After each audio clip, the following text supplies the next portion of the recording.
जरा सोचिए, आपके देश का सबसे बड़ा दुश्मन आपके घर के दरवाजे पर खून से लथपथ पड़ा है।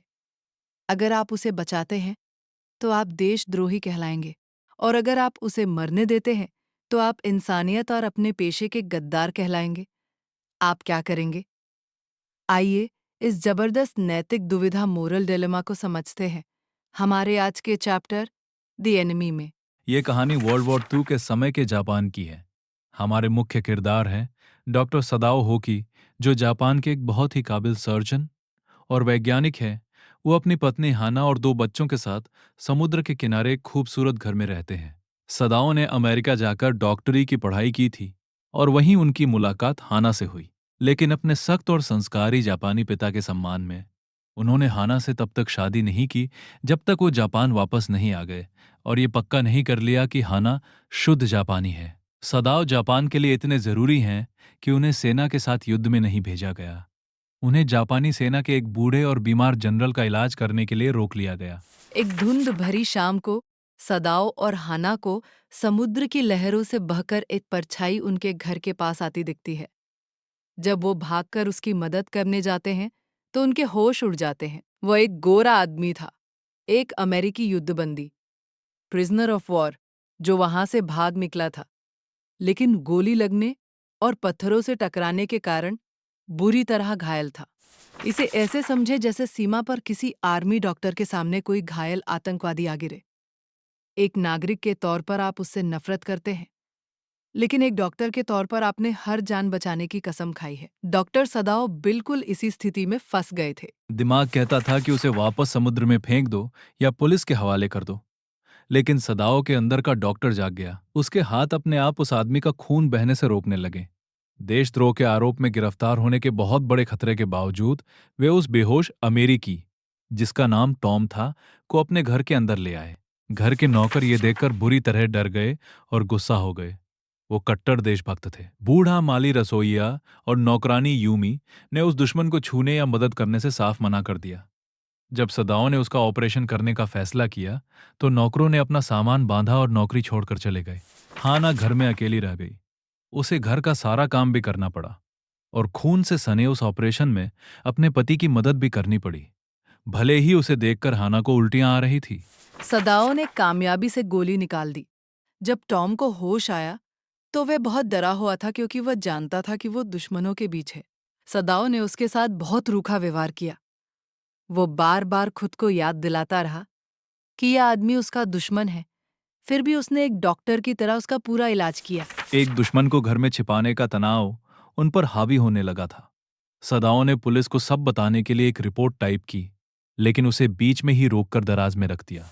कुछ समय बाद सदाओं को बूढ़े जनरल का इलाज करने के लिए बुलाया गया। सदाओं ने जनरल को उस अमेरिकी के बारे में सब सच बता दिया। हैरानी की बात यह थी कि जनरल ने सदाओं को गिरफ्तार नहीं करवाया, क्योंकि जनरल बहुत स्वार्थी था। उसे डर था कि अगर उसे अचानक सर्जरी की जरूरत पड़ी तो सदाओं के बिना उसका क्या होगा। जनरल ने एक गुप्त योजना बनाई। उसने कहा कि वह रात के अंधेरे में अपने निजी हथियारों को सदाओं के घर भेजेगा, जो उस अमेरिकी को चुपचाप मार देंगे और उसकी लाश भी ठिकाने लगा देंगे। अगली 3 रातों तक सदाओ सो नहीं पाया। वो हर रात उन हत्यारों के आने का इंतजार करता रहा, लेकिन वे नहीं आए। मानसिक तनाव से थक हार कर सदाओ ने फैसला किया कि वो खुद कुछ करेगा। उसने टॉम के साथ इंसानियत का बर्ताव किया। उसने टॉम को अपनी नाव दी, जापानी कपड़े, खाना, पानी और एक टॉर्च दी। उसने टॉम को समझाया कि पास के एक खाली टापू पर जाकर छिप जाए और वहां से गुजरने वाली किसी कोरियन मछली पकड़ने वाली नाव का इंतजार करे। उसने उसे टॉर्च से इशारा करने का तरीका भी बताया। टॉम वहां से सुरक्षित भाग निकला। बाद में सदाओं ने जनरल की सर्जरी की। जब जनरल ठीक हो गया तो सदाओं ने उसे बताया कि वह कैदी भाग गया। जनरल ने मान लिया कि वह अपने दर्द में इतना डूबा हुआ था कि वह हत्यारों को भेजना ही भूल गया था। कहानी के आखिरी सीन में सदाओ समुद्र की ओर देख रहा है। वो अमेरिका के दिनों को याद करता है, जब उसे वहां बहुत से नस्लभेदी और बुरे लोगों का सामना करना पड़ा था।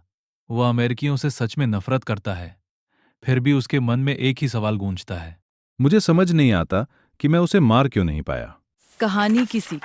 ये कहानी बहुत खूबसूरती से दिखाती है कि इंसानियत, करुणा और किसी की जान बचाने का धर्म हमेशा राष्ट्रीय सीमाओं, नस्लभेद और युद्ध से बहुत ऊपर होता है। पूरे चैप्टर को अच्छे से समझ लेने के बाद दोस्तों अब चलिए बोर्ड एग्जाम के most important questions and answer देखते हैं। Question 1. What was Dr. Sadao's dilemma? How did he resolve it?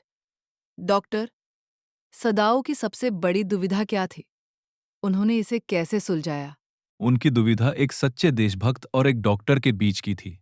उन्होंने पहले उस सैनिक की जान बचाकर अपने डॉक्टर होने का फर्ज निभाया, फिर जनरल को सच बताकर एक नागरिक का फर्ज निभाया। जब जनरल ने कुछ नहीं किया तो उन्होंने उस सैनिक को भागने में मदद की और अपनी इंसानियत को जिताया। Question 2. Why did the servants leave Dr. Sadao's house? Were they justified? Doctor सदाओ के नौकरों ने घर क्यों छोड़ दिया? क्या वे अपनी जगह सही थे? नौकरों ने घर इसलिए छोड़ा क्योंकि वे बहुत बड़े देशभक्त और अंधविश्वासी थे। उन्हें लगा कि एक दुश्मन को पनाह देकर सदाओ देश से गद्दारी कर रहे हैं और उन सबकी जान खतरे में डाल रहे हैं। युद्ध के समय एक आम नागरिक के नजरिए से उनका डर और गुस्सा बिल्कुल जायज था। Question 3. Hana plays a crucial role in the story. Elaborate. कहानी में हाना का किरदार बहुत महत्वपूर्ण है। समझाइए। हाना सदाओ की सबसे बड़ी ताकत थी। बहुत ज्यादा डरे होने और नौकरों के चले जाने के बावजूद उसने अपने पति का साथ नहीं छोड़ा। जब यूमी ने कैदी को धोने से मना किया तो हाना ने खुद उसे साफ किया। सर्जरी के दौरान उल्टियां आने के बावजूद उसने सदाओ की मदद की। हाना ये साबित करती है कि इंसानियत हर तरह के डर और नफरत से बड़ी है। Question 4. Why didn't the general order Dr. Sadao's arrest for harboring an enemy? General ने दुश्मन को घर में छिपाने के जुर्म में डॉक्टर सदाओ को गिरफ्तार क्यों नहीं करवाया? जनरल ने ऐसा सिर्फ अपने स्वार्थ के लिए किया।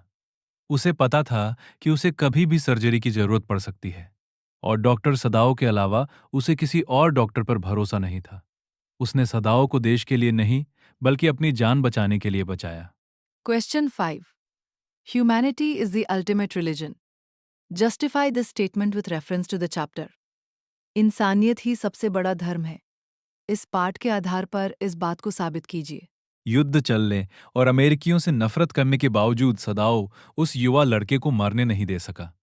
उसने एक अजनबी की जान बचाने के लिए अपना करियर, अपनी और अपने परिवार की जान दांव पर लगा दी।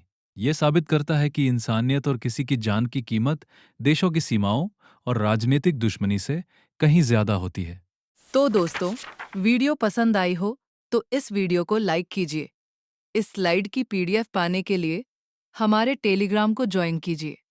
अगर आपको कुछ पूछना हो तो नीचे कमेंट कीजिए और इस चैनल को सब्सक्राइब कर लीजिए, क्योंकि आपके सभी सब्जेक्ट के सभी चैप्टर्स की वीडियो आगे आने वाली है, जो आपके एग्जाम के लिए बहुत महत्वपूर्ण रहेगा। मैं आशा करती हूँ कि आप हमारे NCERT चैनल से पढ़कर अपनी क्लास में टॉप करेंगे। धन्यवाद।